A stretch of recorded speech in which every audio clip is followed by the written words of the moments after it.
welcome everybody to our December 19th Discord public AMA. The purpose of this discussion, so it is to review how far we've come in 2022 and to discuss what our agenda is for 2023. Maybe we should start with Floorcraft, seeing that JD is not here yet.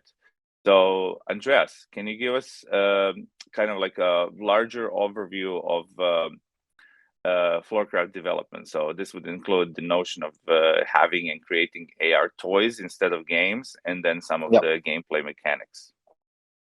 Yeah, so I mean, we already have a public version of Floorcraft, and that's great that everybody can enjoy and see what we're trying to build. With Floorcraft, what we're trying to do as a company is something a little bit different than just building a game, and it's more like building a toy, a virtual toy, and an AR toy actually, and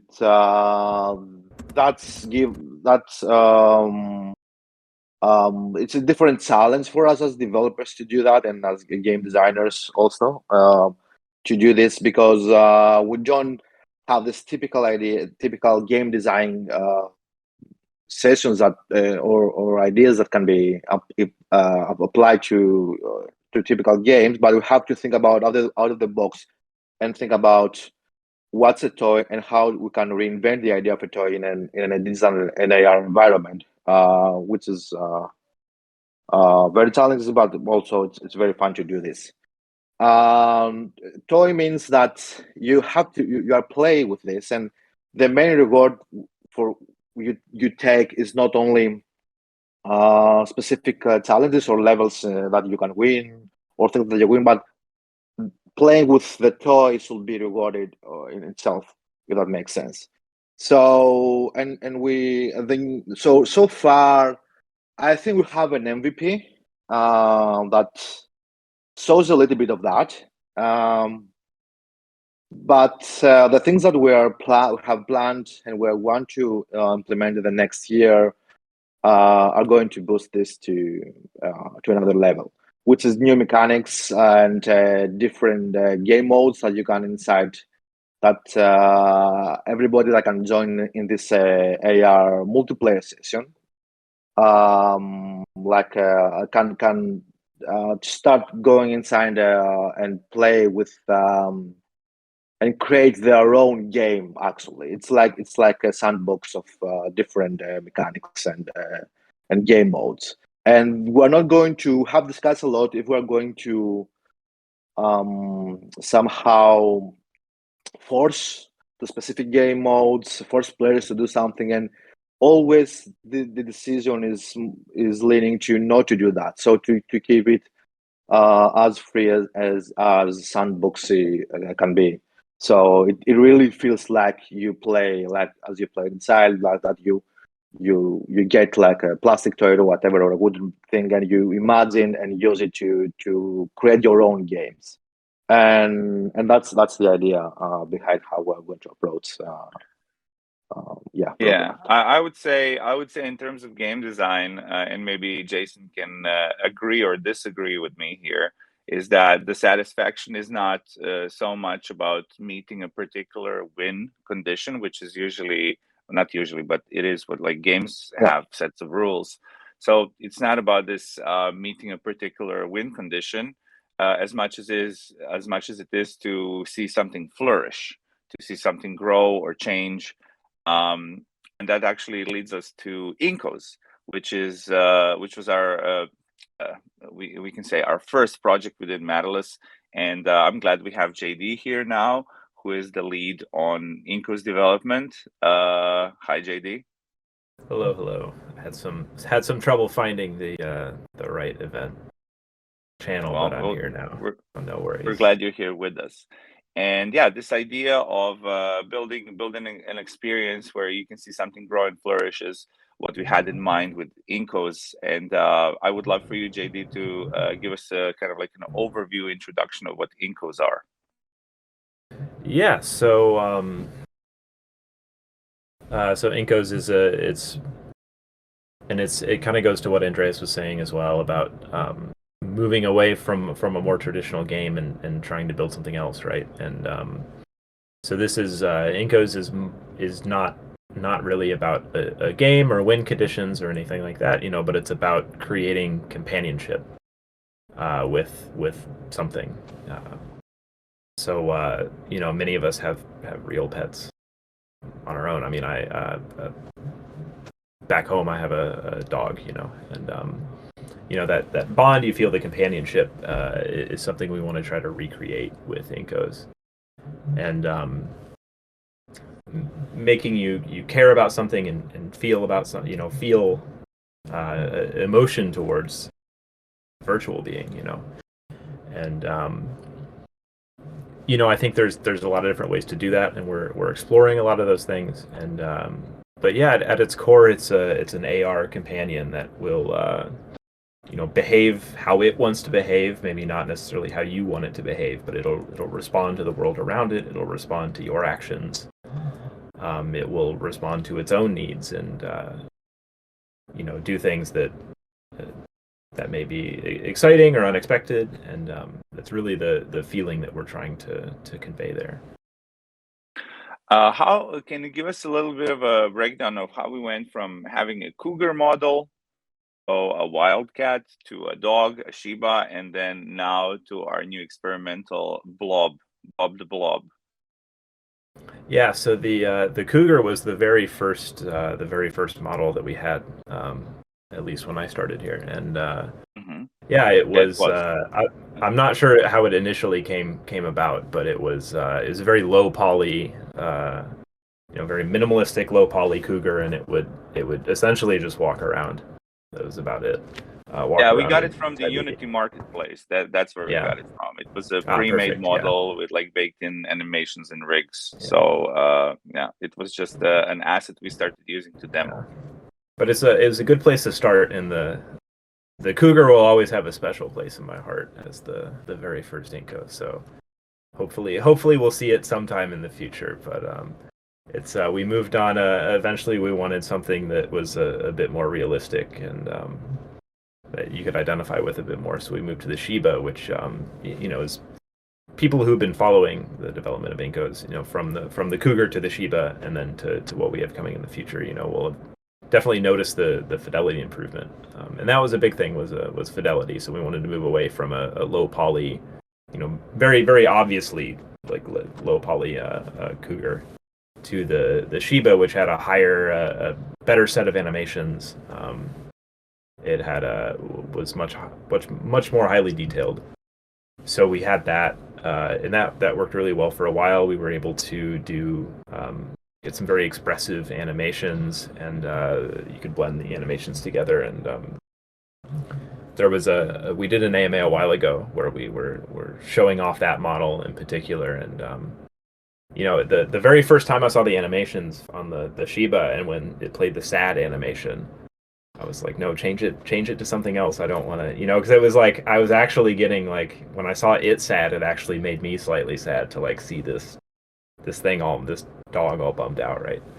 So so it was even that level of expression, was enough to cause this gut reaction. So having it behave in a way that that would bring things up even more. So we worked with that for a while, and one of the things about Incos is we wanted all these different types of I don't want to say animals, but creatures that you could have. So maybe I might have a Shiba, and Damir, you might have like a tiger, and then and Andreas might have a some sort of raccoon or whatever. Or you have the cat at home. Tracy would love to have a raccoon. I know this. Yeah, I was like, how come Andreas gets the raccoon? Where's my raccoon? Andreas has his cat at home, and then I see it in the meetings every once in a while. Tracy can have the raccoon. So, but no. So we were, and as we were working with it, we were implementing new behavior systems, and maybe Jason could touch on this a little bit as well. And we were essentially implementing these new behavior systems. And we noticed that having having a Shiba, we were expecting it to react like a dog would react all the time.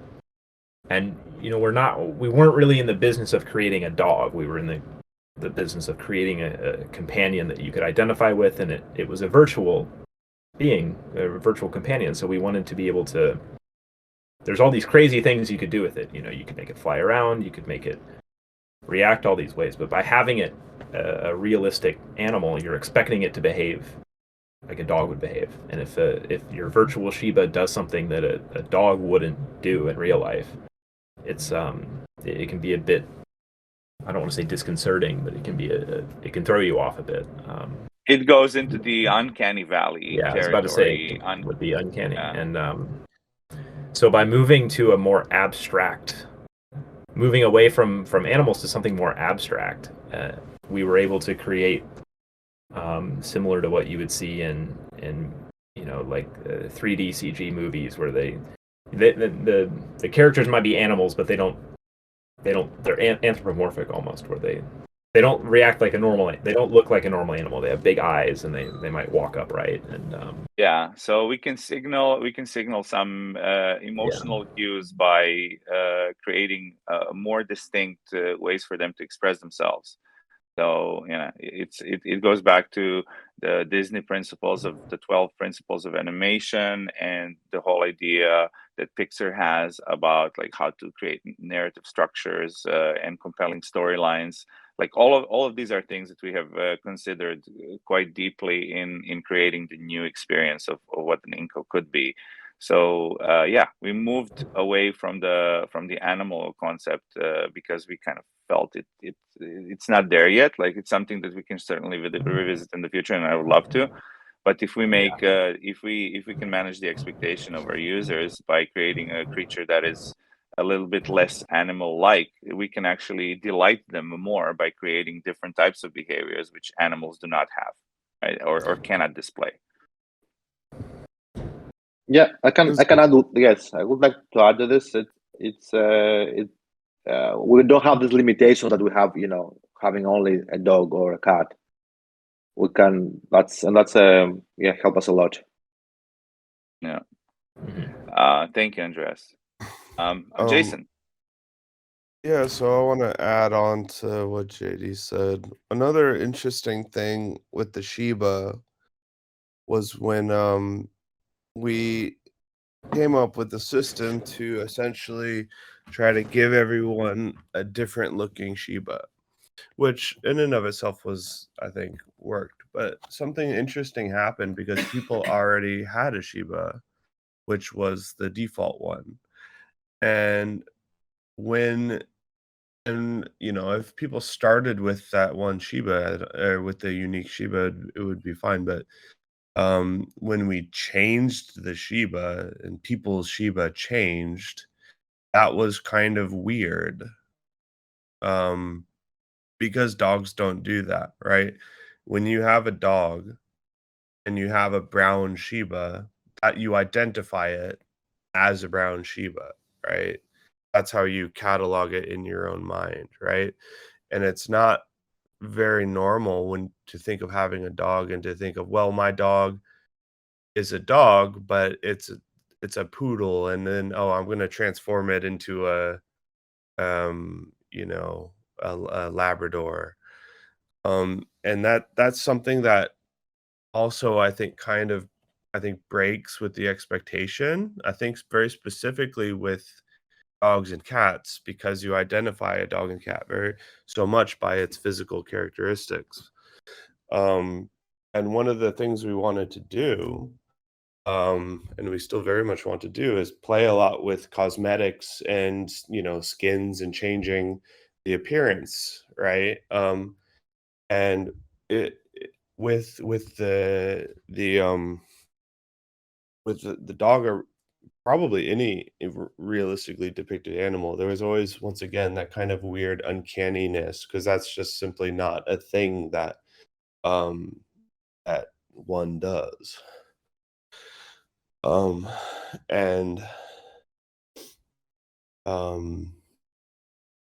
Yeah, I always say "and" at the end of my sentence when I'm done talking, but yeah.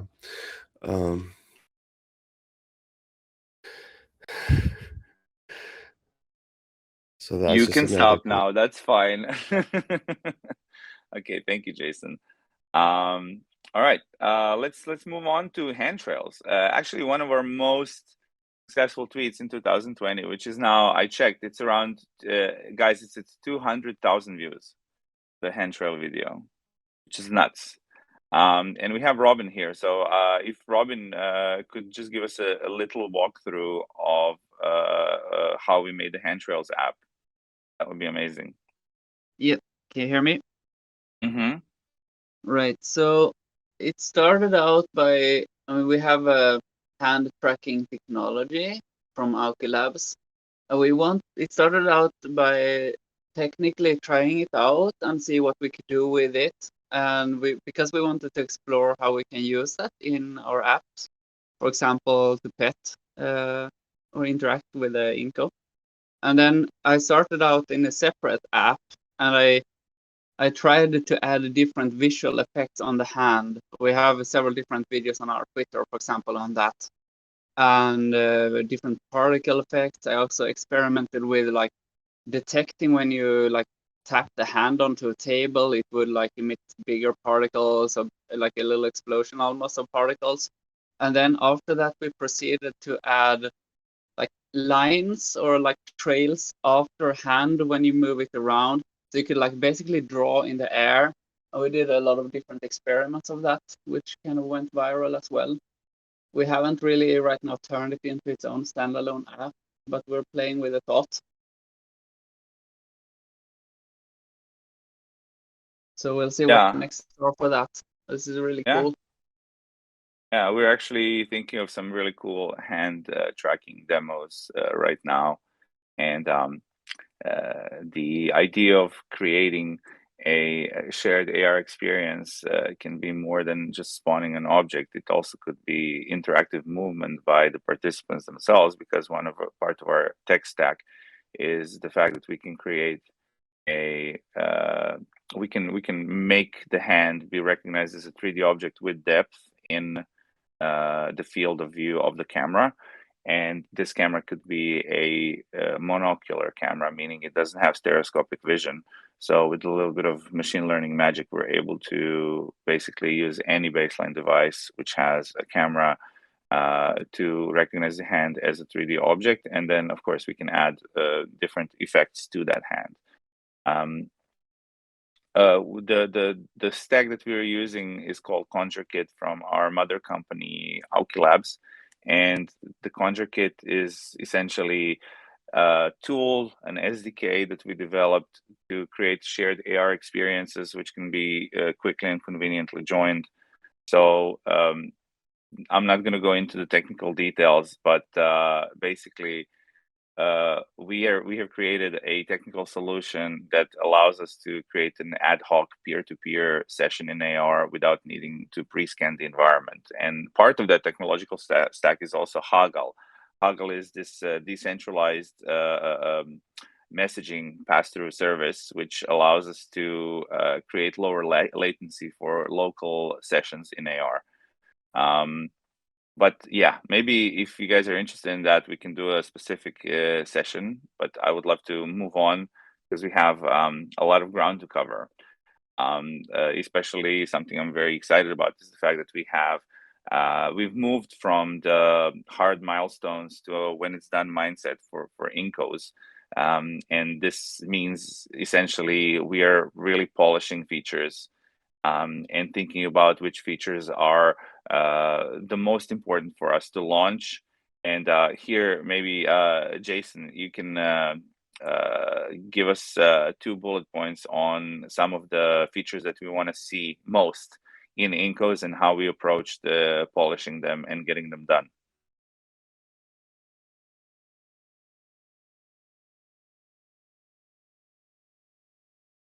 Or maybe JD can talk about it.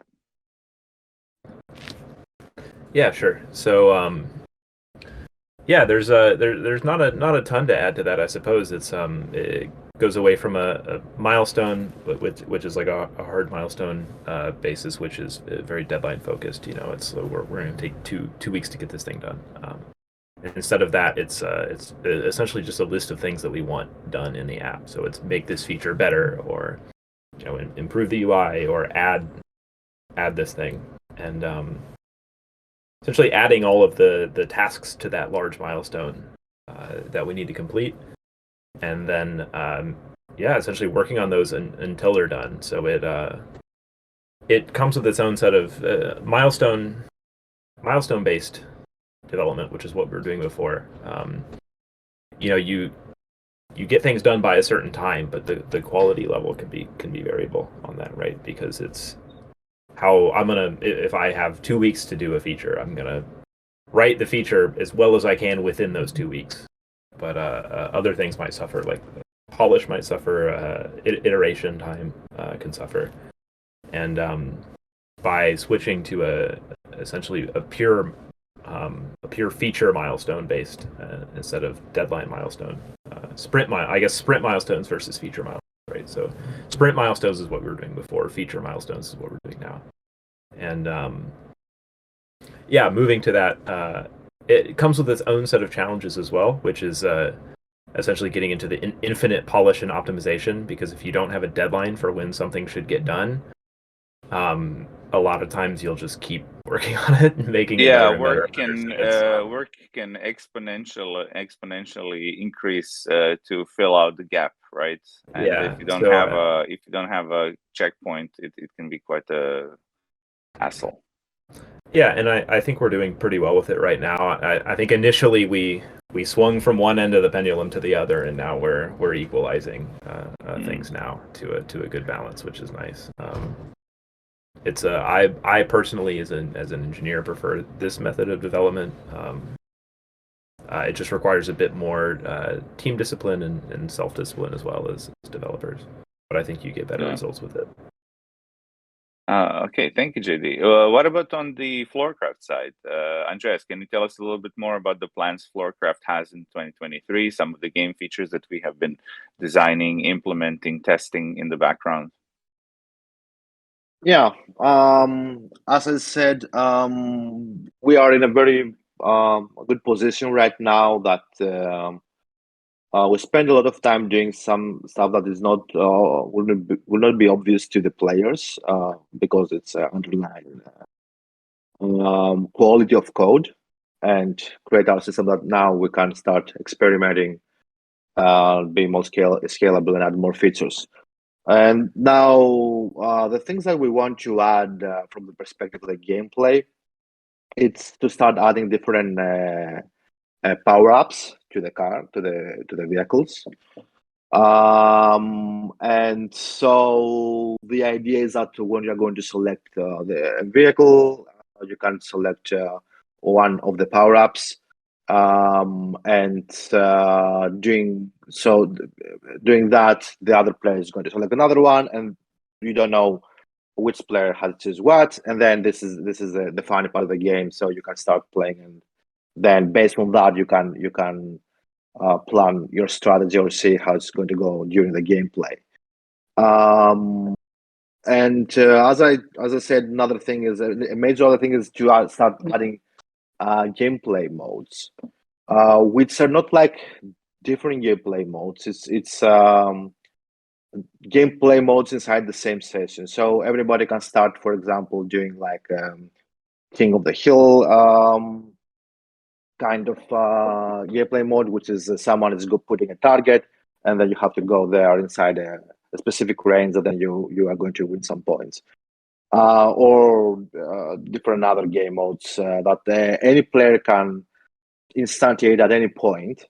And the idea is, it seems like, from my perspective as a player, it seems like it's more like a party game, but you can say that, a bunch of friends are in the same room and they start playing this game without the specific rules, and then you, based on those different capabilities that the application of the game gives to you, you can create your own strategies and things like that. I think another major thing is going to be we're going to redesign. We have already redesigned the whole UI and the UX experience, and that's going to be something very. I'm pretty happy. I'm pretty happy that we're going to do these things.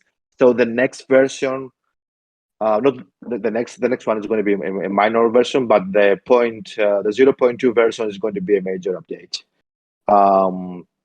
which is going to have a new UI. Also, we are working on a way for players to customize their vehicles, which again, it's something very much I'm looking forward to. Based on some basic models and some specifications, the players can customize how their vehicles are going to look. And yeah, I think that's the major things we're going to work on on Floorcraft for the next months. Yeah, I think one of the interesting things about Floorcraft is it's such a simple concept.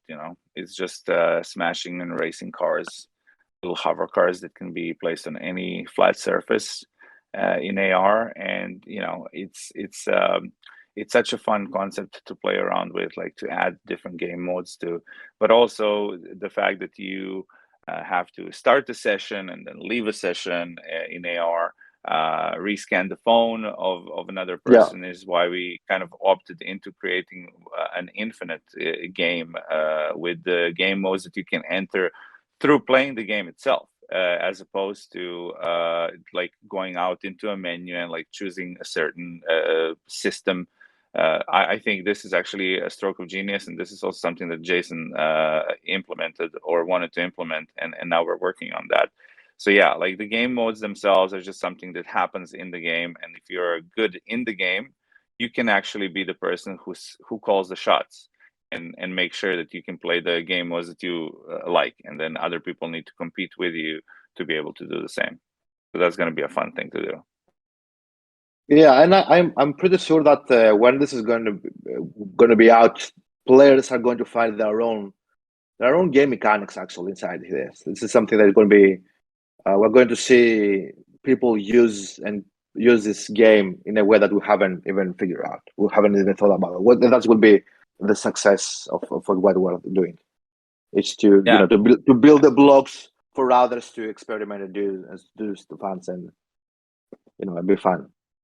Yeah, and that's what a toy is, right? Like you constantly come up with new ways to play with toys. It's not the same game every time. In fact, even if you change your mind in the middle of playing with a toy, it doesn't matter. Like as long as the gameplay supports your decisions in a way, you can just keep changing the things you want to do, which is I would say this is the original way of playing things, because the moment that you start creating rules, like for instance, I prefer to play Dungeons and Dragons to playing board games, because for board games, once you know the rules, like you basically just try to be as the best you can in like beating other people because you know the rules really well, which is a certain kind of pleasure, and I'm sure a lot of people really enjoy it. But then in D&D, you have this constant shift because the story keeps continuing. You play from week to week. You make decisions that later on in the future will affect how your character behaves, how other people see it, treat it. So it feels a bit more infinite when you play D&D. It's a very good analogy there. I mean, it's for us. It's like it's because you have the DM and the Dungeon Master, which can move the story. So you have this agent that can do that. So in our case, anybody can be like a DM for a period of time, for a short period of time, and just say, okay, I'm going to move the game there. And that's the good part. I mean, that's the interesting part. There's a whole genre. I mean, we're not the first person to issue traditional ludography, but like there's whole genre, which is the science of play, like comes from the Latin word ludus, to play. Sorry, keep going.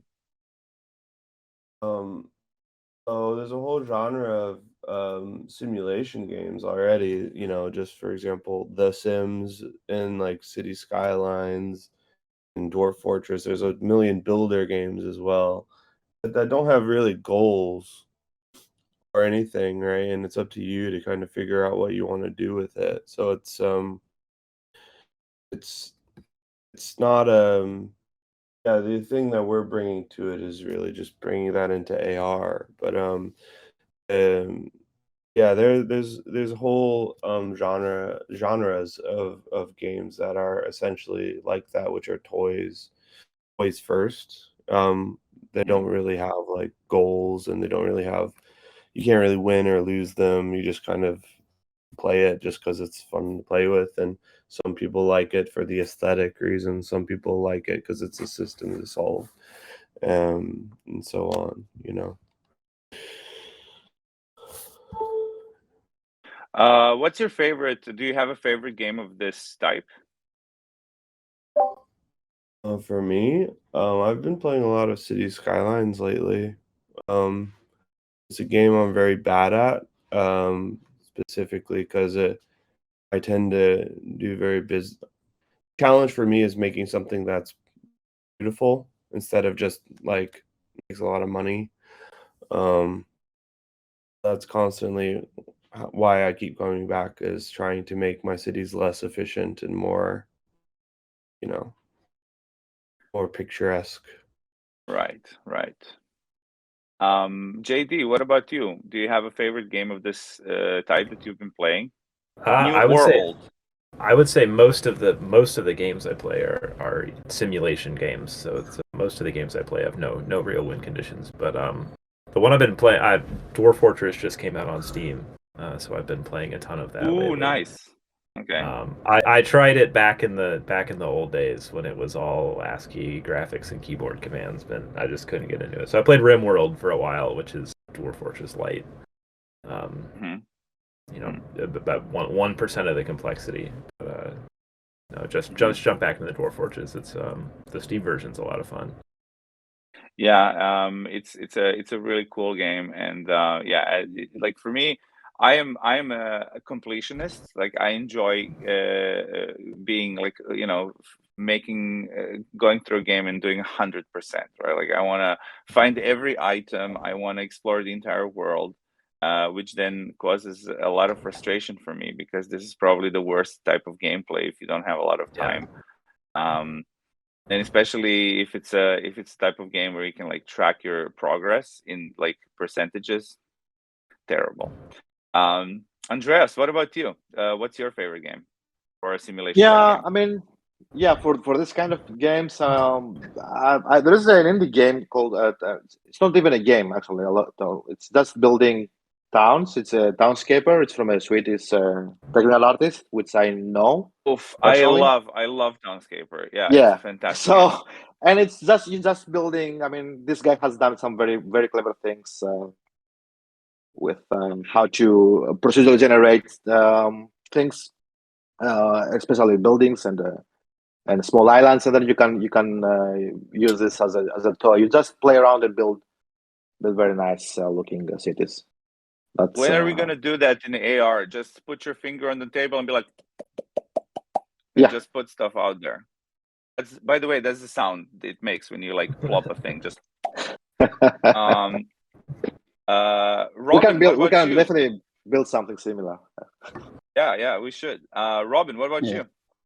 Yeah, right. So my main type of game is not simulation games, but for the genre, I do wanna lift out like Minecraft. It's not typically a simulation game, but the open sandboxiness of it really lends itself towards the toy side, which I like. And I've played it like back in the days and also in more recent times. I mean, nowadays it has more rules, but it's kind of up to you what you do anyway. You kind of create your own projects.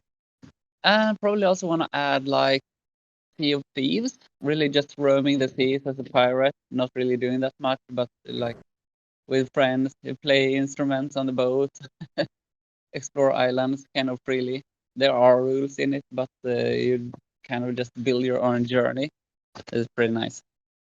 Oh, I didn't know you played that, Robin. I play Sea of Thieves as well. We should. Oh yeah, I played it last time with my cousin a while, and Yeah. like the new campaign with Jack Sparrow. It was pretty nice.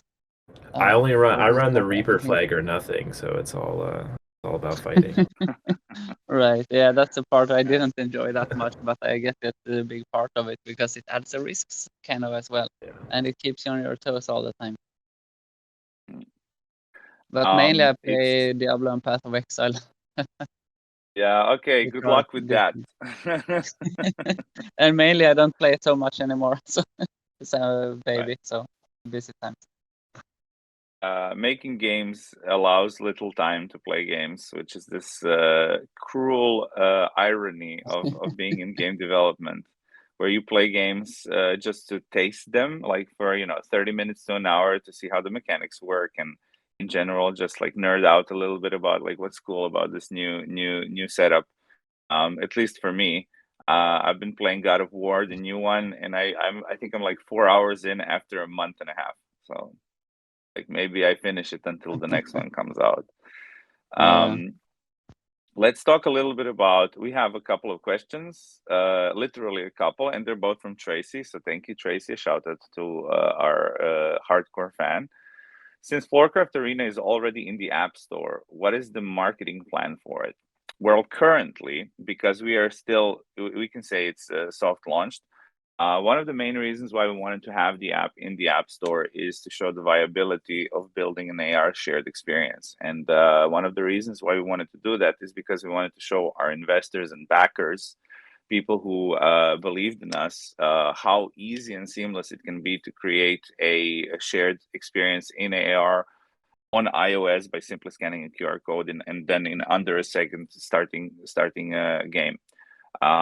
This has been our goal from the very start, but seeing that the game or the toy right now is still not very feature heavy, we just wanted to have something that we can show to everybody who's interested, and also to spur the imagination of the people who might be using it. So currently, we could say that the marketing strategy is just constant updates. We want to show, we do a weekly blog on Medium and on LinkedIn. We want to show the work that we're doing. We do multiple tweets per day where we're showing the development of everything from the art style changing to some of the backend code changes that we made. And in general, it's just about making sure that people know that we're building something all the time. We're considering now the branding, target audience, and in general, how we're going to position ourselves in the field. But I would say that, for instance, if we look at Incos and we look at Floorcraft, you could kind of say that they're like yin and yang. So in Floorcraft, you have the idea of competing, being the best, like flexing on your foes and your enemies, like having the coolest car with decals and things. And then on the other hand, you have Incos, where you're supposed to take care of a companion and enjoy spending time with it. Kind of like at this point, we could compare it to a fish tank, where you can see your colorful fish moving around, doing stuff. And in a way, we have on one side the fighting aspect and the competitive aspect of it. On the other side, we have the nurture and caring aspect, and I think that they align pretty well as a whole. So we could say that we made two products which are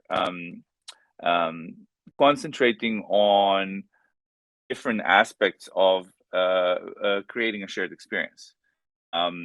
But our core design pillars are still the same, which is togetherness, and making sure that people feel like these experiences in AR are something they can access together and see in the same place, precisely positioned.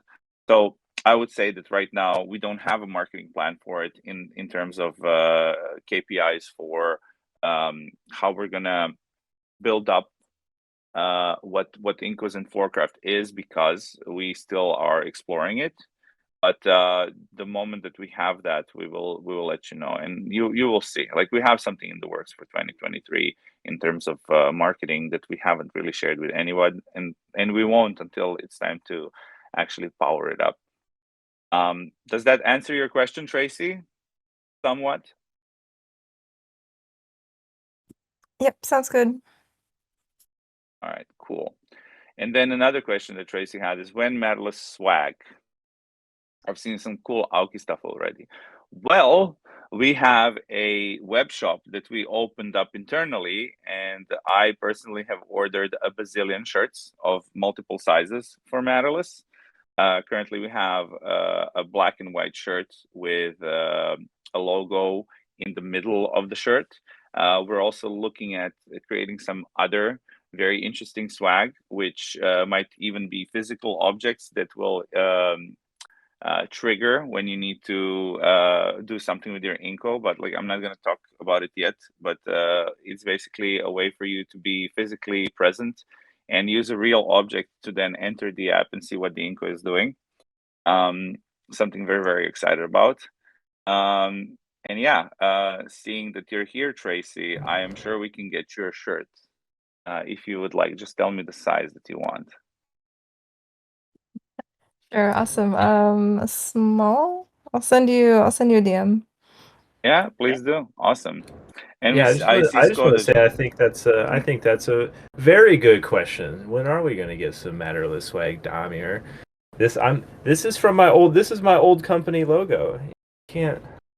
I see Yeah, some sick Aoki shirts in the office, but no, I don't have any good Matterless stuff. Have you spoken to John Scalin? Like, he's the guy. He's our fixer. We I have think I heard actually him mention some stuff. Yeah. Oh, yeah, you were on vacation last week. Yeah, so we actually have a live store open. So just I'll send you a link on how you can order for sure. Anything else that you guys want to brag about? Robin, Jason, JD, Andreas, anything you think we should tell the good folk who are here and who are going to watch this video later on? We do have some potential new and exciting things in Incos. I don't want to speak too much about it yet. Maybe we could mention a little bit about the polish with hand interaction that we've been doing. Yeah.